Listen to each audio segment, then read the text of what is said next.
Antonio, el padrino.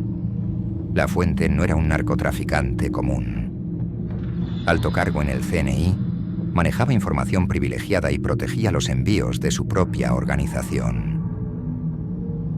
Mientras desmantelaba la competencia, desde las sombras, su doble vida lo había convertido en una figura intocable, hasta que su ambición lo llevó demasiado lejos. Sabía cómo moverse en un mundo lleno de traiciones, pero la confianza excesiva lo hizo bajar la guardia.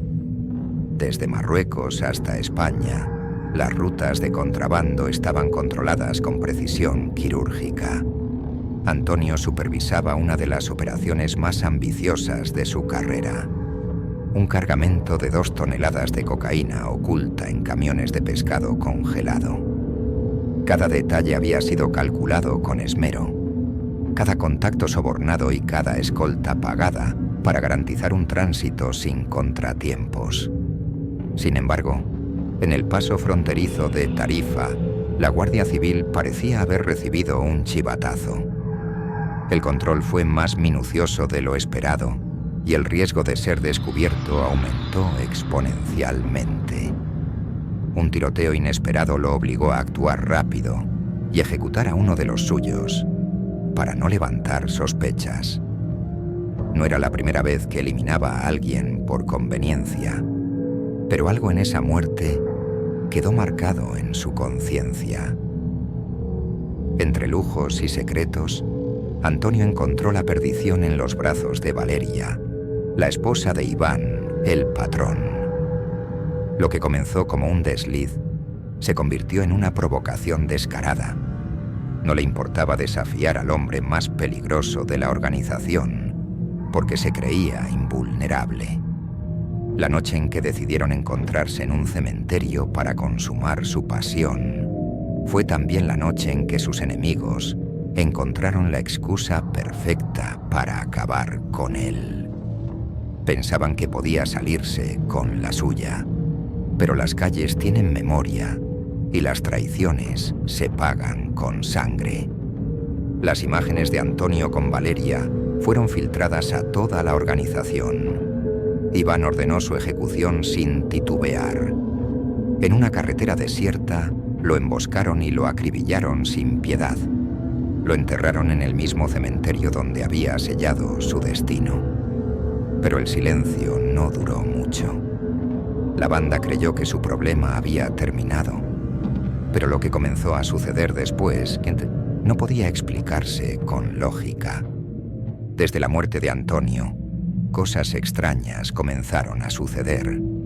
Los miembros de la banda reportaban visiones de sombras en los espejos, susurros en la madrugada y mensajes encriptados que llegaban desde el correo de Antonio.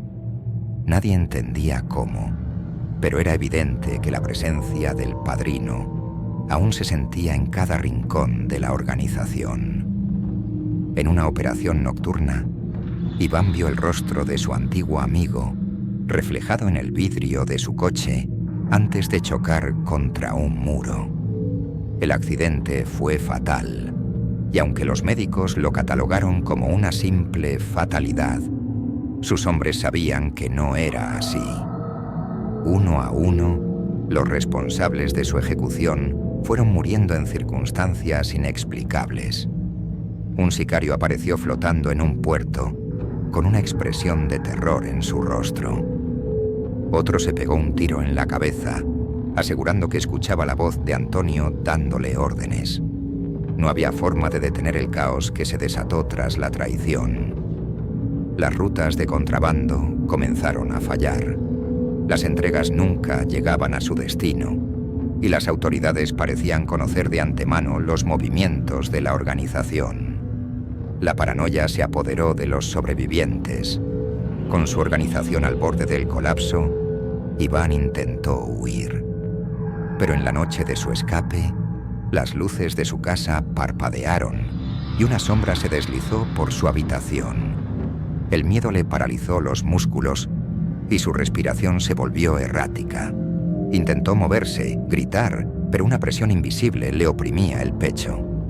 Cuando lo encontraron, sus ojos estaban abiertos de par en par su rostro congelado en un grito mudo. El informe oficial decía paro cardíaco, pero los que lo vieron sabían que había muerto de miedo. La gente comenzó a murmurar que Antonio había regresado del más allá para reclamar venganza. Años después, el cementerio donde enterraron a Antonio se convirtió en un lugar evitado por los lugareños. Nadie se atrevía a visitarlo, ni siquiera por casualidad. Se decía que si te acercabas demasiado a su tumba, podías escuchar un susurro que repetía una y otra vez: no se traiciona al padrino. El terror de su legado siguió vivo mucho después de su muerte, dejando claro que algunas deudas no se pueden pagar ni con la vida misma. Sin embargo, el eco de su venganza no terminó ahí.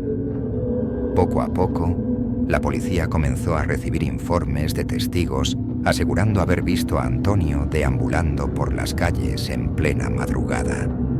En videos de vigilancia, una silueta idéntica a la suya aparecía rondando los puntos estratégicos del narcotráfico.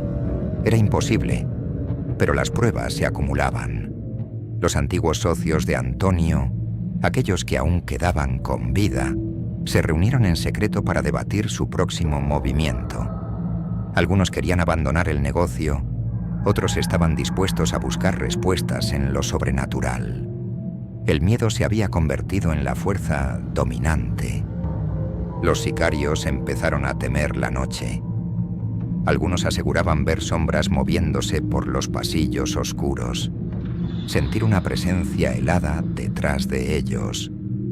Uno de los cabecillas, desesperado, mandó llamar a un sacerdote para bendecir la sede de la organización, pero en cuanto el agua bendita tocó el suelo, se escuchó un grito gutural que heló la sangre de todos los presentes. Las noches se volvieron insoportables para aquellos que aún quedaban con vida. Portazos en la madrugada, llamadas desde números desconocidos con respiraciones pesadas al otro lado de la línea, espejos que reflejaban más de lo que deberían. Los sicarios más leales comenzaron a desaparecer sin dejar rastro. Algunos aseguraban haber visto a Antonio en las sombras, observándolos, esperando el momento exacto para reclamar su venganza definitiva. Finalmente, en una última desesperada maniobra, los líderes restantes del cártel decidieron exhumar su cuerpo y destruirlo. Se reunieron en el cementerio en plena noche, armados y temblorosos. Pero cuando abrieron la tumba, se encontraron con algo que ninguno de ellos esperaba. El ataúd estaba vacío. El viento ululó entre las lápidas y una risa hueca resonó en el aire. Un escalofrío recorrió las espinas de los presentes mientras una voz emergía del vacío. Pensaron que podían librarse de mí, pero la muerte es solo el principio.